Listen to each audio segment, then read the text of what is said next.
জামাত যেহেতু সুচতুর একটা রাজনৈতিক দল, তারা সেই সুযোগে গণ অভ্যুত্থানের শক্তিটাকে সাথে নিয়ে নিল। এই যে গণ অভ্যুত্থান হয়েছিল, তখন কি এই গণ অভ্যুত্থানে যারা অংশ নিয়েছিল তারা কি বেহেশত পাওয়ার জন্য রাস্তায় নেমেছিল?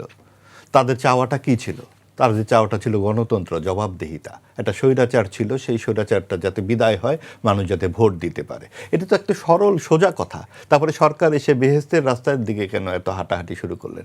ইতিহাসের সাথে কি সম্পর্ক ছিল গণ অভ্যুত্থানে? তখন কি বলা হয়েছিল যে এই বঙ্গবন্ধু বলা যাবে না? তখন কি বলা হয়েছিল ৭ই মার্চের বক্তব্য বাতিল হবে?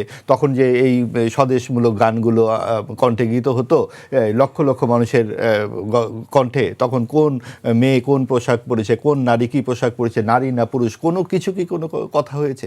তাহলে এই প্রশ্নগুলো আসছে কোথায়? অর্থাৎ কিছু সুযোগ সন্ধানী সেখানে ঢুকে গেছে এবং পুরো এই পরিস্থিতিটার মধ্যে সুযোগ সন্ধানীরা বিভাজিত করতে চাচ্ছে সমাজটাকে।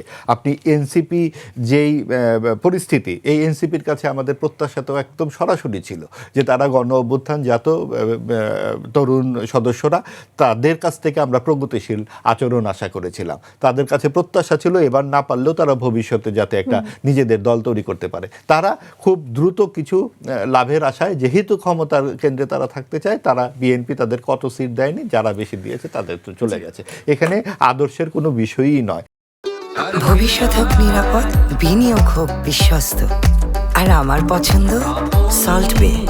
ওয়েলকাম টু সল্ট বে। কিন্তু জামাত যেহেতু সুচতুর একটা রাজনৈতিক দল, তারা সেই সুযোগে গণ অভ্যুত্থানের শক্তিটাকে সাথে নিয়ে নিল। আর সাকিবের যে প্রসঙ্গটি বললেন, এটা তো সোজা কথা। আমরা পিক অ্যান্ড চুজের মতো সব কিছুই এখানে তৈরি করি। আপনার জন্য এক নিয়ম, আমার জন্য আরেক নিয়ম। এক পাল্লায় যদি সব কিছু মাপা যায়, তাহলে মোস্তাফিজের জন্য যেহেতু সঙ্গত যে প্রতিবাদটা উঠছে, খেলার সাথে রাজনীতি জড়ানো যাবে না, ভূ রাজনীতির বলি হলেন মোস্তাফিজ, পুরো বাংলাদেশ তার সাথে একসাথে মিলে আমরা এখন আপত্তি জানালাম ভারতের বিরুদ্ধে যে আমরা আমাদের খেলাগুলো সরিয়ে নেওয়া হোক। ঠিক একই কাজ, সাকিব তো আরো বড় খেলোয়াড়, সাকিব বাংলাদেশের সেরা খেলোয়াড়, তাকে যখন বাংলাদেশের পক্ষে খেলতে দেওয়া হলো না, এবং তখন সেখানে সজীব ভুইয়া তখন দায়িত্বে ছিলেন মন্ত্রী, তো সেই বিষয়গুলো প্রায় ব্যক্তিগত পর্যায়ে। তো বিষয়টা হচ্ছে যে আমরা এখানে সেই মানদণ্ডটি রাখতে পারছি না, অর্থাৎ আইনের শাসন এখানে অনুপস্থিত, যেটার জন্যই ২৪-এর গণঅভ্যুত্থান হয়েছে। আইনের শাসন দীর্ঘদিন ধরে অনুপস্থিত আছে।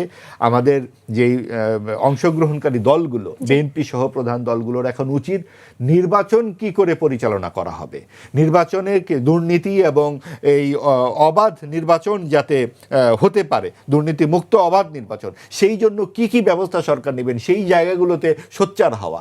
এখন কিন্তু সময় নয় যে ইতিহাস নিয়ে ঘাটাঘাটি করা। ইতিহাস ৫০ বছরের হয় না, ইতিহাস ৭০ বছরের হয় না, কারণ আমার বাপ দাদা পরদাদা মিলেই ১৫০ বছরের একটি ইতিহাস থাকে একটি পরিবারের, আর দেশের ইতিহাস তো থাকবেই। আপনি যতই এখানে লণ্ডভণ্ড করার চেষ্টা করুন না কেন, মূল সমস্যা থেকে চোখ সরিয়ে রাখবার জন্য করছেন। মূল সমস্যা হচ্ছে নির্বাচন সুষ্ঠু হতে হবে, সেখানে টেলিভিশন থাকতে হবে এবং এখানে চুরি চামারি করা যাবে না। সেটার জন্য বিএনপি সহ সকলের সোচ্চার হওয়া উচিত। সেটা কিন্তু আমরা খুব দেখছি না।